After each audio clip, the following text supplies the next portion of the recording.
यो मामेवमसम्मूढो जानाति पुरुषोत्तमं स सर्वविद् भजति मां सर्वभावेन भारत। हे भारत, जैसा कि ऊपर कहा गया है कि इस प्रकार जो ज्ञानी पुरुष मुझ पुरुषोत्तम को साक्षात जानता है, वो सर्वज्ञ पुरुष सब प्रकार से मुझ परमात्मा को ही भजता है। वो मुझसे विलग नहीं है।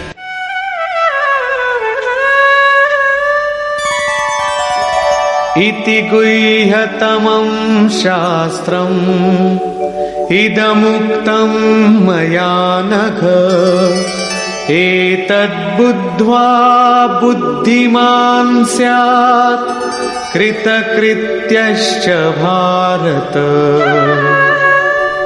हे निष्पाप अर्जुन, इस प्रकार ये अति गोपनीय शास्त्र मेरे द्वारा कहा गया। इसको तत्व से जानकर मनुष्य पूर्ण ज्ञाता और कृतार्थ हो जाता है। अतः योगेश्वर श्री कृष्ण की ये वाणी स्वयं में पूर्ण शास्त्र है। श्री कृष्ण का ये रहस्य अत्यंत गुप्त था। उन्होंने केवल अनुरागियों से बताया। ये अधिकारी के लिए ही है। श्री कृष्ण का ये स्वरूप सबके लिए था भी नहीं। कोई उन्हें राजा, कोई दूत, तो कोई यादव ही मानता था, किंतु अधिकारी अर्जुन से उन्होंने कोई दुराव नहीं रखा। उसने पाया कि वो परम सत्य पुरुषोत्तम नहीं। दुराव रखते तो उसका कल्याण ही ना होता। यही विशेषता प्राप्ति वाले प्रत्येक महापुरुष में पाई गई। रामकृष्ण परमहंस देव एक बार बहुत प्रसन्न थे।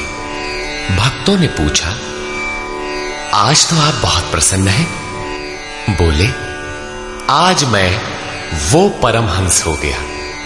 उनके समकालीन कोई अच्छे महापुरुष परमहंस थे, उनकी ओर संकेत किया।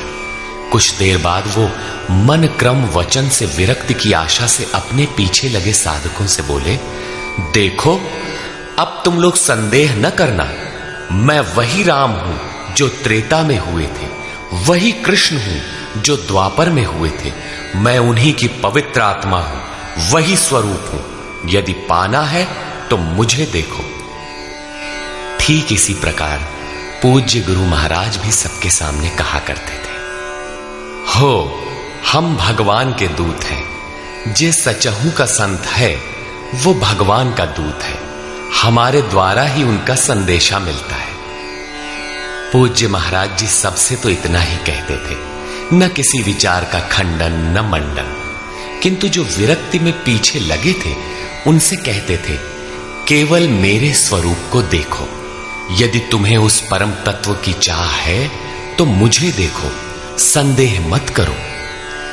बहुतों ने संदेह किया तो उनको अनुभव में दिखाकर उन बाह्य विचारों से हटाकर अपने स्वरूप में लगाया।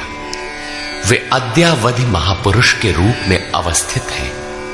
इसी प्रकार श्री कृष्ण की अपनी स्थिति गोपनीय तो थी, किंतु अपने अनन्य भक्त पूर्ण अधिकारी अनुरागी अर्जुन के प्रति उन्होंने उसे प्रकाशित किया। हर भक्त के लिए संभव है, महापुरुष लाखों को उस रास्ते पर चला देते हैं।